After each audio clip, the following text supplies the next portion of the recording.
En su radio televisión online Madre Libertad presentamos nuestro programa estelar, Economía en Libertad. Para ello contamos con dos distinguidos economistas que con su sapiencia y conocimientos adquiridos nos van a orientar en temas tan trascendentes como son los de la economía ecuatoriana y mundial. Está con nosotros el economista Fernando Rivera y también el economista Enrique Verduga. Ellos van entonces a hacer de este programa estelar, Economía en Libertad. Y televidentes de Radio Madre Libertad, estamos en una nueva programación en compañía del economista Fernando Rivera. Fernando, muy buenas noches. Sí, buenas noches, Enrique. Un nuevo programa, ya casi finalizando octubre. Mira que el tiempo ya estamos en la segunda quincena. Ya, pero bien. Ya prácticamente ya como estamos que en la segunda quincena estamos terminando el año y una cosa increíble.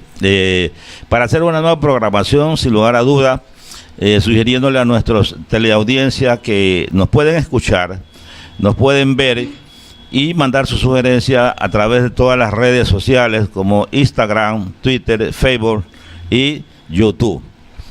Comenzamos, Enrique. Sí, para el día de hoy tenemos varios temas a tratar. El primero, pues lo que se ha hecho un escándalo a través de las redes, se vio el poder de las redes sociales, el asunto de la denuncia que hizo el periodista Ayora, ¿no? Y que generó una reacción inmediata, primero con la sanción que le pusieron al periodista Ayora y luego el reclamo ciudadano. Bien, ese es un tema. Seguimos siempre, tema permanente es el tema del precio del petróleo, que pues incide fundamentalmente en el desarrollo económico del país. Adicionalmente queremos tratar dos temas que también son de orden económico, porque es esa marcha que ha iniciado más de 1 millar de poblaciones hondureños hacia Estados Unidos contra la voluntad de Estados Unidos a quererlos recibir, advertidos de que no van a ser recibidos. Y amenazado incluso el gobierno hondureño pues de ser castigado con sanciones económicas por parte de Estados Unidos por permitir aquella marcha, que es producto de la situación económica.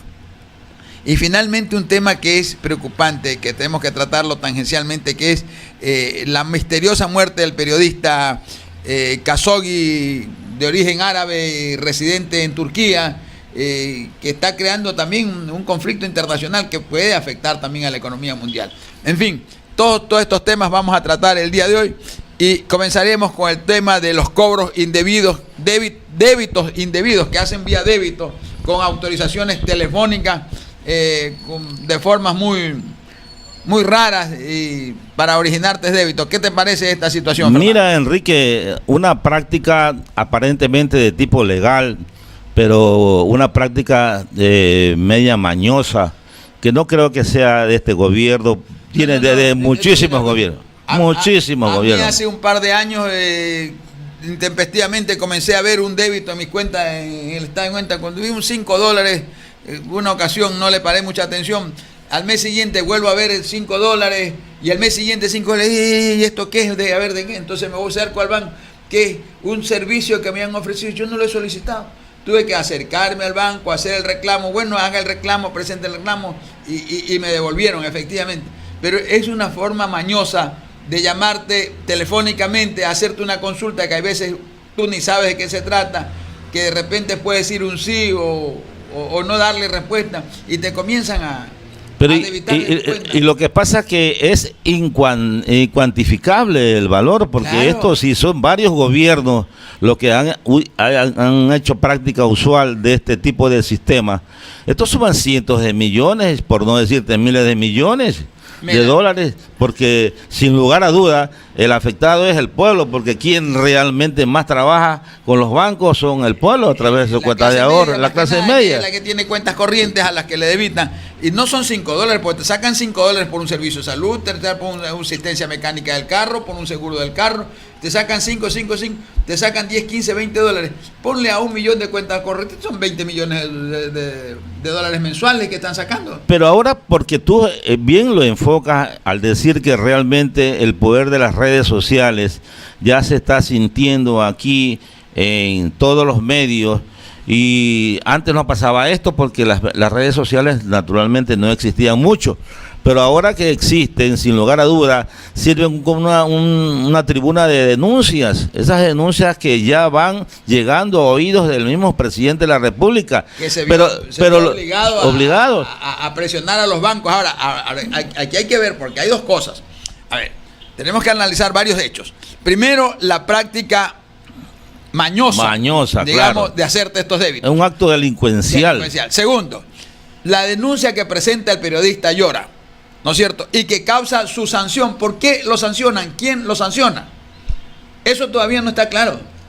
Bueno, ¿Por qué se lo sanciona al periodista? Si esa es la labor el canal es del Estado, pues el canal es del Estado, por supuesto. Ahora, yo no entiendo cómo un secretario de la Presidencia de la República está involucrado en esto. Bueno, y hasta ahora el presidente... Eso se dice naturalmente, pero ya es vox populi, porque si le estamos dando créditos a las redes sociales están haciendo uso ya del nombre de él como un representante de una compañía que ha estado encargada de hacer estos débitos delincuenciales a todos los cuentas correntistas, a los tarjetas. Oye, es un problema serio el que realmente padece el pueblo ecuatoriano, porque parece ser que el acto de corrupción en todos los niveles está metido, y la gente que realmente quiere tener un respaldo del gobierno lo que hace con tanta facilidad, y yo no entiendo con qué tanta facilidad pueden ingresar directamente a formar parte del círculo íntimo de una presidencia de la República.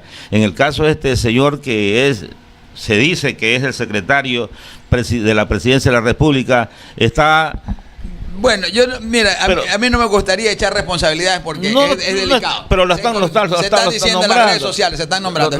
Pero el gobierno, a ver, el presidente aparece ayer a decir que esto es una práctica ilegal y que ha ordenado a las respectivas superintendencias de bancos. Pero digo, ¿no lo sabía ya antes? Tiene que haberlo sabido, pero bueno, vamos a los hechos. Ya el presidente dando órdenes a la superintendencia de compañía, a la superintendencia de bancos, para que ordenen a los bancos y a las tarjetas de crédito y a las compañías de seguro, a todas, a que paren esos débitos. Pero eso es un asunto, Fernando. Pero el otro asunto es que tiene que investigarse quién dio la orden de sanción al periodista Llora. Porque bueno, ¿por qué se lo sanciona? Porque hizo una denuncia pública. Si esa es la labor del periodista. Bueno, hasta lo que yo supe por el medio de las redes sociales y de los medios de comunicación, en la que una suspensión. Lo habían suspendido. ¿Por qué? Lo habían suspendido porque dice que se había tomado atribuciones que no le dio el productor de la televisión. Eso fue lo que dijeron. Naturalmente, yo tampoco creo eso, pero tiene que estar reñido con la verdad, que un canal del gobierno, un funcionario del canal del gobierno diga esta denuncia en contra de un sistema, porque es peligroso. En defensa, pero, a ver, no hablemos en contra, hablemos en defensa de la ciudadanía. Claro, esa es la labor del periodista. Esa es la labor del periodista, por supuesto que sí, pero en defensa de los intereses propios de la gente que está rodeándolo al presidente de la República. Por eso que recae la responsabilidad. Entonces, ese es un asunto que tiene que aclararse. Punto aclararlo, uno. Tiene que aclararse. Tiene que aclararlo. Ya. Punto 2. Ayer mismo, cuando el presidente dio la orden a los respectivos superintendentes, aparecieron ya los superintendentes a decir cuáles son los límites de sus funciones y que, es decir, dándole vueltas al asunto. El asunto es orden terminante, devuélvase todo lo cobrado indebidamente y punto. Pero ya lo oí a uno de los superintendentes diciendo que lo que está dentro del ámbito de su competencia, que no podían exigir, que iban a hablar, que van a conversar para ver cómo se devuelve. Eso no hay que darle vuelta. Esa es una frase bíblica, como lavarse las manos, como Poncio Pilato, eso era lavarse las manos simple y llanamente, porque yo no creo que el superintendente de bancos, sabiendo que realmente es una práctica usual de los bancos hacer este tipo de débitos, no lo haya conocido. Estos tienen que haberlo conocido ellos. ¿Dónde está la Defensoría del Pueblo?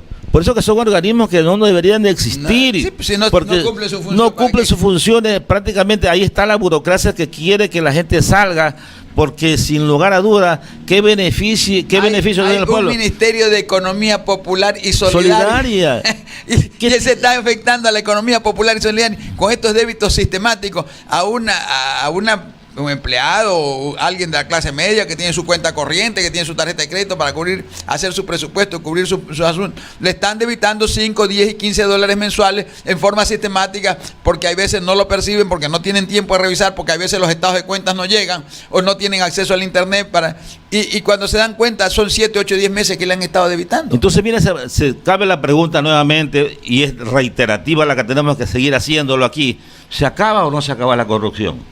No, se va a acabar. Parece que no se va a acabar. Pero vamos a que del gobierno tiene que haber una posición más clara y más firme. Que no existe. Que no se la ve. Porque si bien es cierto, el presidente salió ayer a decir que está mal que se haya hecho esto, en una posición un poco débil, porque inmediatamente que el presidente de la declaración... Más que débil, presionado por las circunstancias de las redes sociales. Porque no presentarse tampoco ya quedaría en mal precedente. Y la sanción que le habían impuesto al periodista Llora, que ya dijeron que lo iban a restituir y todo. Pero tiene que aclararse por qué se lo sancionó, quién dio la orden de la sanción.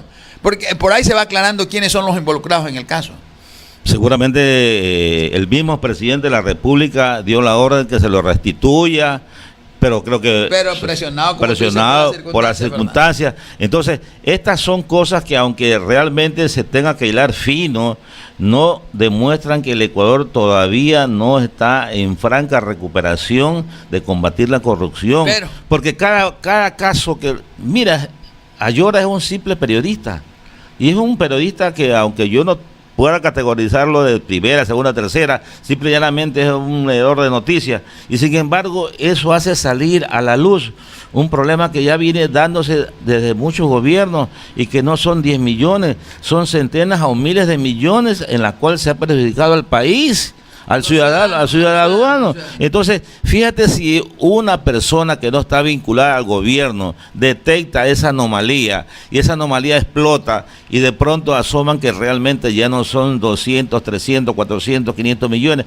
Y otra cosa, yo no sé si tú te has tomado la molestia de leer, yo casi no uso tarjetas de crédito, pero cuando usaba la tarjeta de crédito es un laberinto leer el cálculo que hacen de los intereses, donde realmente es un verdadero atraco que le hacen al pueblo.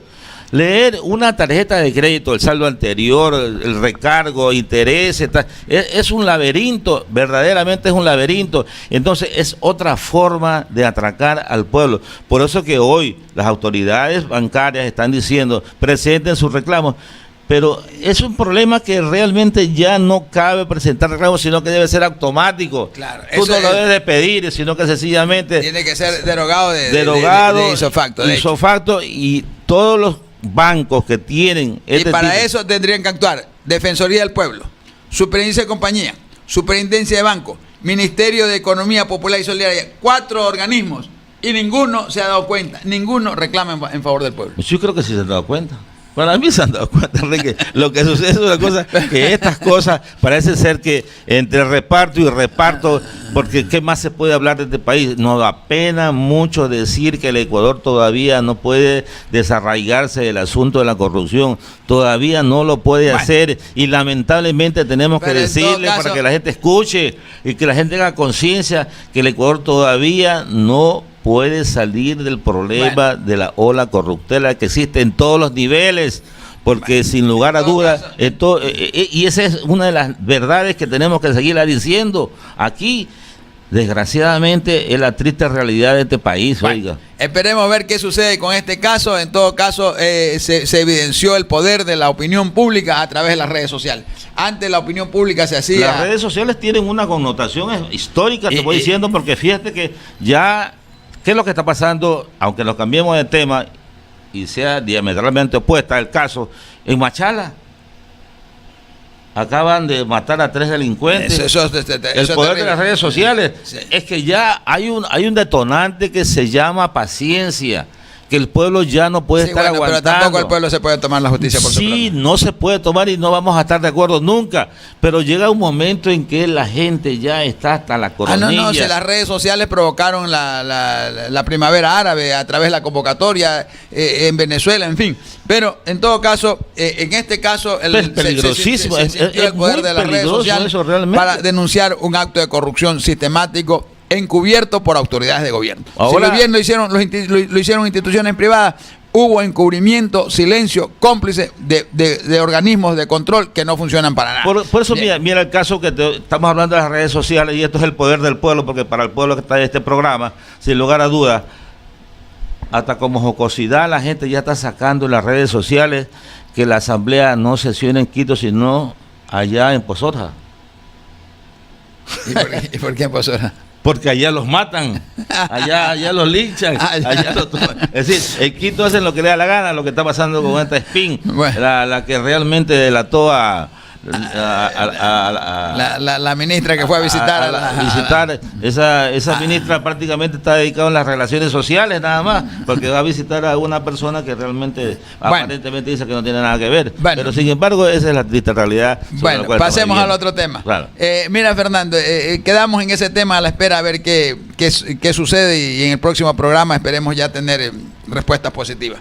El otro tema que habíamos programado para el día de hoy era el asunto del precio del petróleo. Sigue incrementándose el precio del petróleo y eso es positivo relativamente para el Ecuador. Positivo en cierta parte, pero que debe hacerse un buen uso de ese recurso excedente sobre el precio presupuestado, aunque parezca una redundancia, ante el precio fijado en el presupuesto del Estado. No, todo este incremento es un ingreso adicional que debe dársele una buena utilización. Ojalá se pueda reinvertir ese dinero y no, pero por ahí vi que la Coca-Cola Sinclair tiene 1000 caliches ya, le encontraron 1000 caliches, o sea que hay que gastar cientos de millones de dólares, porque por coincidencia, y esto realmente la sapiencia popular lo dice, que ya hay ingresos bastante estimados por el precio del petróleo actual, y ya están encontrando 1000 caliches a una central hidroeléctrica que realmente de la cual depende la energía eléctrica en todo el país. Para hacer reparaciones. Bueno. Entonces ahí prácticamente le están encontrando un egreso. Un justificativo para egreso. Salir dinero.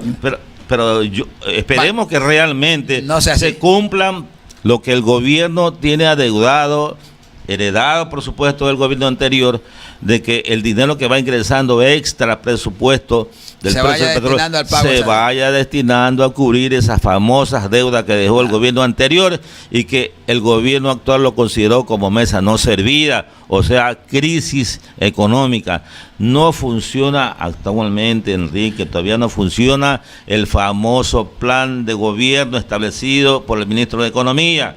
Todavía no funciona el famoso plan de gobierno establecido en el del ministro de Comercio Exterior. No vemos inversiones, el desempleo sigue igual, y es una cosa preocupante. No ha habido el tal entrega de casas a las personas que se les ofreció. Es decir, ¿en qué estamos actualmente? ¿Qué es lo que se está haciendo el dinero? Eso también tenemos que preguntarlo, porque si bien es cierto el Ecuador se le han llevado miles y miles y miles de millones de dólares, y parece ser que este es un barril sin fondo, porque al Ecuador le sigue entrando dinero de una u otra forma, pero no sabemos en qué se van a invertir esos dineros. Tendría que darse una explicación al final de año de cuánto fue el excedente en función del precio con relación a lo presupuestado y qué destino se le dio a ese excedente. Principalmente al destino, lamentablemente vemos que el gasto público no disminuye, que debería ser una demostración por parte del gobierno de que realmente quiere resolver el problema.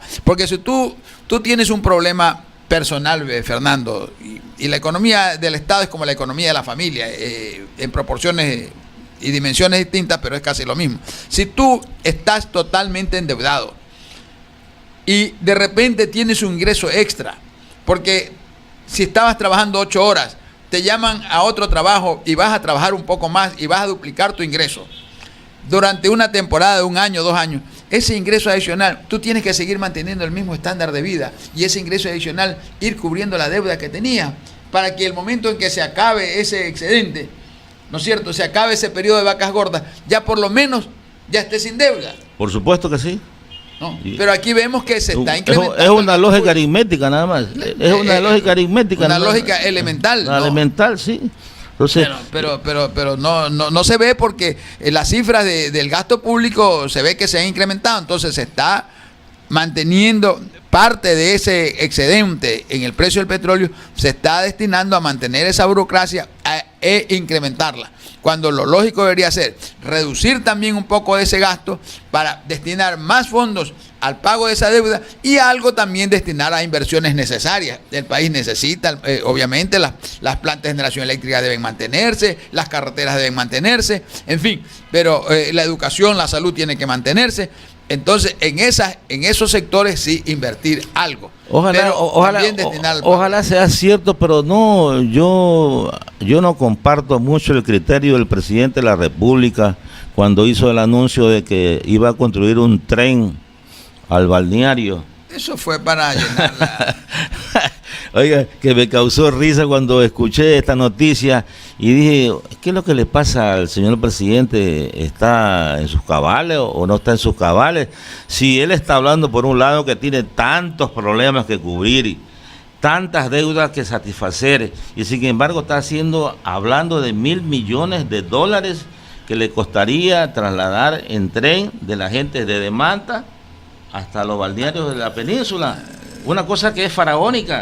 No es tan necesaria, Enrique. Cuando hay una buena carretera. Cuando hay una buena carretera. Más necesario es la construcción del puente del sur de Guayaquil, que es una Guayaquil con Durán. Porque eso sí hay una relación costo-beneficio positiva. Porque tú sabes la vuelta que tienen que dar el transporte pesado que viene del sur del país, del Oro, de Azuay y todo, para ir al puerto, que tienen que entrar por el norte de Guayaquil, bordear toda la ciudad. Así es. Pierden horas de hora el transporte pesado para llegar al puerto. En cambio, una vía directa ahorraría tanto en entrada como en salida. Eso sí tiene ahorros. Y tiene beneficios, pero no un tren. Esa obra un tren, yo no sé. Viene anunciando hace mucho tiempo, pero todavía no. Será una curiosidad del presidente, a ver, para medir todas estas cuestiones. Bien, en todo caso, Enrique, esperemos ver qué sucede con estos dos temas que hemos tratado. Ojalá. Vamos a una pausa recordando a la gente que estamos en las redes sociales, que lo pueden ustedes dirigirse comentando, preguntando lo que ustedes quieran a través de Facebook, Twitter, Instagram y YouTube.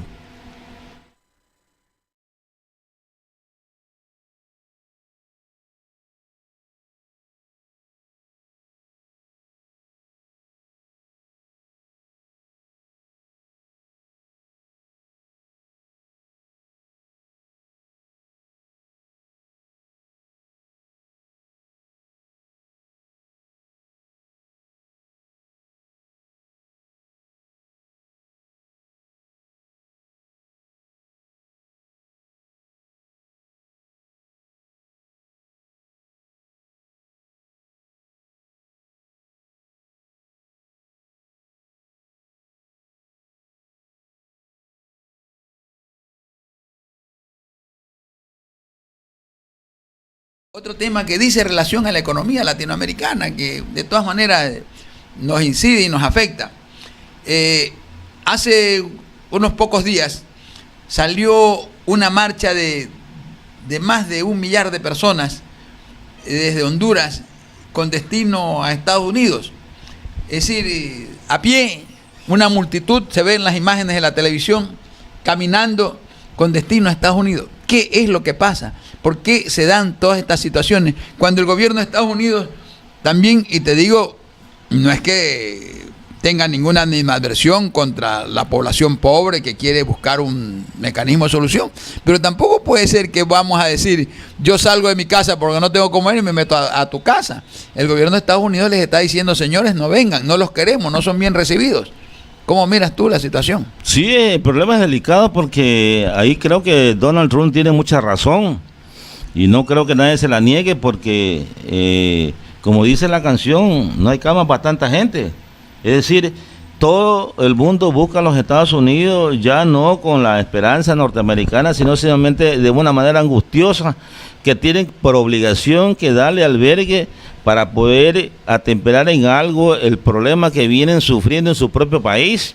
Es decir, no se quedan ahí padeciendo o luchando contra su gobierno, que es tiránico, por supuesto, pero van a los Estados Unidos a colapsar la economía norteamericana, que aparentemente Donald Trump la tiene un poquito medio controlada. Pero con este problema de la inmigración, realmente yo creo que los Estados Unidos va a tener solamente amenazado.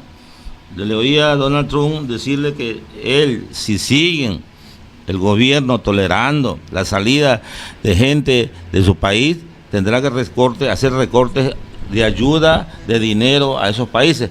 Pero eso no es suficiente. Nosotros aquí ya tenemos, creo que en América Latina hemos tenido que tomar decisiones bastante drásticas y aparentemente inhumanas, pero es que tampoco las economías nuestras no soportan tener demasiada gente aquí para poder seguir manteniéndola. El trabajo aquí, como yo decía hace un instante, el desempleo no ha bajado, sigue subiendo. Y sigue subiendo porque sin lugar a duda hay gente que viene del exterior aquí y tiene que hacer todos los papeles para que realmente se le garantice la estadía. Pero ¿hasta cuándo va a ser eso? Sí, el problema es serio. El problema es serio porque si bien por un lado debemos ver el problema humanitario, ante la crisis, ante el alto grado de delincuencia que se vive en esos países centroamericanos, mucha gente huye amenazada por la delincuencia y quiere salir de ahí y busca un refugio. Entonces, desde el punto de vista humanitario diríamos, está bien que traten de salvarse, de salvar, pero también veámoslo del otro punto de vista. El otro es dueño de su casa y dice, bueno, si yo estoy bien organizado porque yo tengo mis leyes, tengo mi forma de ser y he logrado desarrollar mi país, yo no tengo la obligación de recibir a Raimundo y todo el mundo, pues no. Es decir, como que alguien quiera venirse a tu casa porque dice que no tiene y aquí vengo y me meto a esta casa. Entonces, hay que mirarlo desde los dos ángulos, hay que analizarlo. Hay razones y razones, pero si ya el gobierno de los Estados Unidos les está diciendo, señores, no vengan, no van a ser bien recibidos, no van a ser bien vistos, se exponen a situaciones también de desintegración familiar. Hay muchos casos dramáticos, yo he visto a través de la televisión, de la gente que fue en una marcha anterior, que sus hijos todavía están retenidos y hay un problema de identificación, que los padres fueron deportados y los padres no saben dónde están sus hijos y allá en los Estados Unidos, en esas grandes guarderías o cárceles para niños, están un montón de niños que no saben a quién entregárselo, a quién devolvérselo. Se crea todo un problema. Sí, el problema es bastante serio porque los mismos gobiernos no es que huyen de la delincuencia de sus países, huyen de la delincuencia organizada. Es decir, de los partidos políticos que se han organizado de tal forma que realmente solamente se encaraman en el poder para poder seguir delinquiendo y saqueando los dineros del pueblo. Entonces no hay empleo para esa gente. Ahora, sí, dime nomás, Enrique. Sí, ahora, hay una gran responsabilidad también de los Estados Unidos. ¿En qué sentido? Los Estados Unidos, en cierta medida, ha invertido grandes fortunas en guerras fuera del continente. ¿Cuánto ha invertido en guerras desde el Vietnam, en los países árabes? Ha gastado fortunas. Y también se despreocupó de lo que ellos llamaron su patio trasero. Porque si los Estados Unidos también muchos de esos recursos los hubiera invertido en ayudar a desarrollar las economías latinoamericanas, pero a un desarrollo verdadero, pues no a dar a gobiernos alcahuetes corruptos que porque le dan el voto en Naciones Unidas o le solapan ciertas situaciones, les apoyan ciertas decisiones, entonces esos dineros no son bien administrados, no son bien manejados. Entonces, si los Estados Unidos realmente hicieran una política realmente de desarrollo de las economías latinoamericanas, otro fuera el cantar, la gente no estuviera emigrando.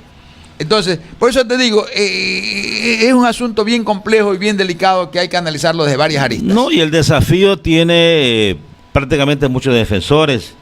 Y la gran culpa son la mayoría de los presidentes latinoamericanos, porque han esbozado tanto el derecho de no intervención que prohíben que otro país entre a solucionar los problemas de otros países. Entonces los Estados Unidos hoy está vedado totalmente de entrar militarmente.